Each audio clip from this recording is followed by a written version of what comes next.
Hello there and welcome to this course on conflict resolution. We'll discuss what the term conflict actually means to most people during this lesson and why learning to resolve it is so important. This can not only make businesses run more effectively, but it can also rescue relationships from breaking up and make for a far more pleasant environment for everyone. So, let's get right to it. What exactly do we mean when we talk about conflict? Does it mean that the long-term disruption is inevitable? Will it mean that significant resources need to be arranged to prevent a major catastrophe from happening? Understanding the notion of conflict and having awareness of all the factors that contribute to it can prove crucial for the process of resolution and how it can be accomplished. The term conflict makes most people think of one or two images, people arguing face to face or images of war on a battlefield. In its most basic form, conflict is the meeting of opposing opinions that often leads to a protected dispute, argument or standoff. It can range from involving whole nations down to minor quarrels between neighbours or work colleagues. As most of us will have had an experience of a family or work argument at some point during our lives, we are well aware that it's usually the simplest of things that start them. But on the whole, it will be many factors that cause conflict to arise, which will often include such aspects as resistance to or fear of change, lack of participation or involvement in an activity, clashes due to personalities or methods, inappropriate behaviour or opinions, stressful situations or emotions. Let's take the example of two colleagues in a manufacturing plant. John and Tony work diligently back to back, working on an assembly line, and are usually the best of friends. However, they are currently working towards a strict deadline and falling behind on their respective quotas. Tony has already accidentally elbowed John twice due to his actions, and when it happens a third time, John stops working and confronts Tony. This disruptive and toxic occurrence has been created by stress, pressure, poor working conditions, and probably several other underlying reasons. It is human nature for a person to have strong personal values and beliefs. This is why spiritual beliefs, cultural values, territorial claims, feelings of righteousness, and a lack of empathy are the source of so many conflicts in the world today. In any situation, conflict avoidance will be desirable, but simply ignoring the potential or presence of conflict is a recipe for disaster. Agreeing with decisions or making allowances simply to prevent confrontation allows problems to simmer and bubble under the surface until they eventually erupt and cause more significant impact or chaotic conditions.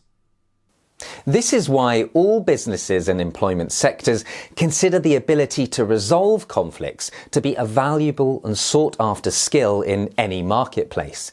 Leaders and senior team members in many companies are expected to be able to pinpoint the origins of conflict, as well as separate minor arguments from more significant disputes and disruptions. What's the difference between an argument and a conflict? Well, as with most things, it's mostly due to the levels of communication. Two people in an argument will know the other person's opinion, they just don't share it. Those in conflict are likely to not appreciate each other's perspective or even understand it. They just oppose it on principle. Too often in working environments and in social groupings, this lack of communication and clash of ideas will lead to a significant disruption to workflows or routines. Inevitably, this will not only affect the participants involved, but it will also have a substantial impact on the environment and those around them. If we return to the earlier conflict between John and Tony, they could likely have avoided conflict simply by talking to each other before the third strike. But by that point, it was too late.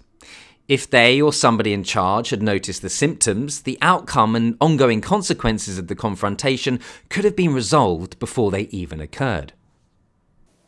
If John or Tony had displayed self-awareness or a supervisory figure had noticed the signs leading up to the conflict, preventative measures could easily have been arranged. In any setting, people should not ignore changes in the environment or the demeanour of individuals. This can include an increase in examples of heightened aggression, performance problems, behavioural shifts, sudden alliances, signs of stress or anxiety, depression or dismissiveness. Having the ability to identify when conflict is likely to occur is a massive step toward becoming skilled in the resolution of it. A great leader or manager does not have the supernatural ability to preempt disruptive events before they occur, but they do have the natural ability to identify the symptoms of unrest, dissatisfaction, or opposing viewpoints that can easily lead to a conflict should they go unnoticed or ignored. A property owner would never dream of leaving their house for a week or even several hours a day if there was water boiling in a pan or food cooking in the oven. Unless they have reliable timing controls, something bad is going to happen in their absence. The pot will boil dry, food will burn, and there may even be a fire that consumes the kitchen. So why take the chance when there's a similar situation in the workplace or a grouping? Conflict should not be left to simmer without supervision. It will never end well for anyone concerned. There is a famous saying that states, "A chain is no stronger than its weakest link." This is true when applied to the smallest or largest organisation, or the teams and departments that work within it. A conflict will inevitably disrupt the workings of a company or of a relationship, no matter how strong it initially appears to be. This is why conflict resolution is so important and why finding balance in the midst of disruption is the key to success. In this lesson, we have explored what conflict is and some of its root causes, and how it can become a disruptive influence on those around them, compromising the strongest partnerships and infrastructures. Keep watching, and we'll continue to explore more aspects of conflict and how to prevent it from escalating.